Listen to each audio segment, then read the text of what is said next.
حضرت سلیمان علیہ السلام یہ اللہ کے بھیجے ہوئے ایک پیغمبر اور ایک رسول تھے جو اللہ کی بات کو لے کر لوگوں تک پہنچایا کیا کرتے تھے۔ اللہ رب العزت نے حضرت سلیمان علیہ السلام کو نبوت کے ساتھ ساتھ بادشاہت اور سلطنت جیسی نعمت سے بھی نوازا تھا،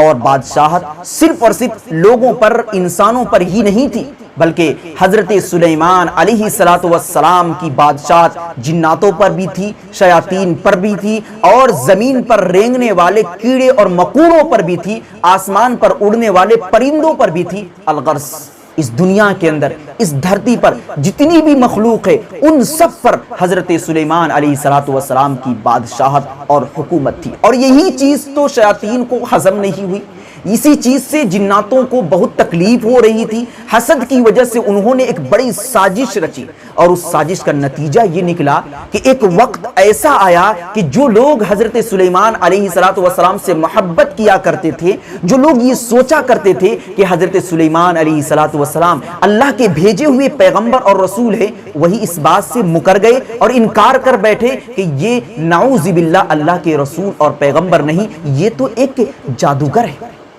اور اس کی نوبت اس لیے نکل کر سامنے آئی کہ شیاطین جناتوں نے ایک بڑی سازش رچی، اور سازش کی ابتدا حضرت سلیمان علیہ السلام کی دی ہوئی اس انگوٹھی سے ہوئی۔ حضرت سلیمان علیہ السلام کے پاس ایک جادوی انگوٹھی تھی،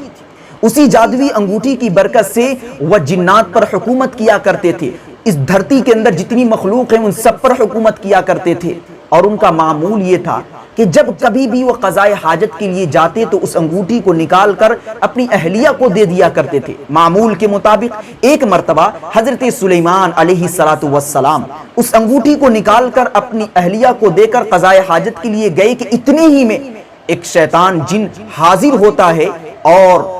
حضرت سلیمان علیہ السلام کی شکل میں حاضر ہو کر ان سے وہ انگوٹھی لے لیتا ہے اور چلا جاتا ہے۔ اتنے میں حضرت سلیمان علیہ السلام حاضر ہوتے ہیں اور ان سے انگوٹھی مانگتے ہیں، تو وہ کہہ دیتی ہے کہ ابھی تو آپ نے انگوٹھی مانگا اور میں نے دے دیا۔ اتنی ہی پر وہ تو اللہ کے رسول تھے، انہوں نے محسوس کر لیا اور ان کو اندازہ لگ گیا کہ یہ آزمائش کی گھڑی ہے، اب آزمائش کا سلسلہ شروع ہو چکا ہے، کہیں نہ کہیں اس کے پیچھے شیطان جن کا ہاتھ ہے۔ اتنے ہی میں اس شیطان جن نے اس انگوٹھی کی برکت سے جتنے بھی شیاطین تھے سب پر حکومت شروع کر دی، سب کو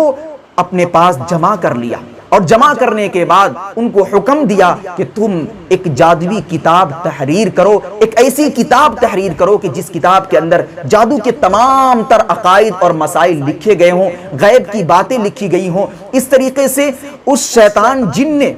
ایک جادوی کتاب تحریر فرمائی، اور اس جادوی کتاب کو تخت کے نیچے دفن کر دیا گیا۔ جس تخت پر حضرت سلیمان علیہ السلام بیٹھا کیا کرتے تھے، اسی تخت کے نیچے زمین کو کرید کر اس کتاب کو دفن کر دیا گیا۔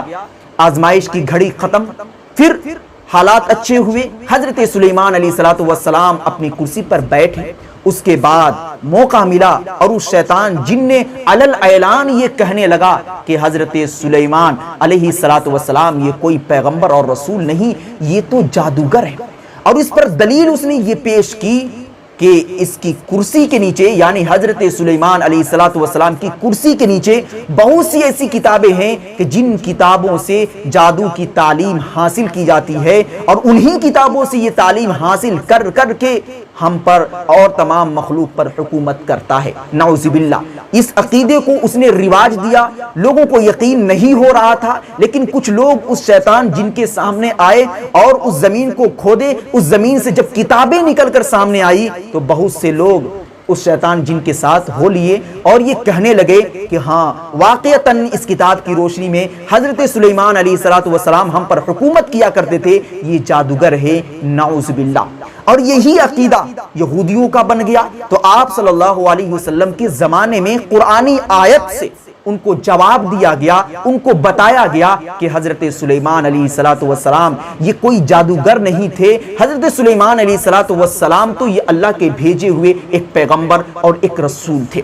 ایک چھوٹا سا واقعہ ہمیں یہ بتاتا ہے کہ اللہ کے بھیجے ہوئے رسول کے اندر اتنی طاقت ہوتی ہے کہ وہ جو چاہے وہ کر سکتے ہیں، ان کے پاس معجزات ہے، لیکن ان معجزات کو دیکھ کر، ان کے کرامات کو دیکھ کر، ان کے کارناموں کو دیکھ کر یہ نہیں کہا جا سکتا کہ وہ جادوگر ہے۔ یہی بات تو آپ علیہ السلام کے ساتھ بھی کہی گئی، بہت سے کفار اور مشرکین یہ بھی کہنے لگے کہ آپ صلی اللہ علیہ وسلم جادوگر ہے۔ حضرت موسیٰ علیہ السلام کے بارے میں بھی کہا گیا کہ وہ جادوگر ہیں۔ یہ ساری باتیں اللہ کے پیغمبروں کے ساتھ پیش آئی ہیں۔ کہنے کا مطلب یہی ہے کہ حضرت سلیمان علیہ السلام کوئی جادوگر نہیں تھے، بلکہ اللہ رب العزت نے ان کو نبوت کے ساتھ ساتھ حکومت اور بادشاہ جیسی نعمت بھی نوازی تھی، جس کی وجہ سے ان کو ایک الگ مقام، ان کو ایک الگ درجہ ملا۔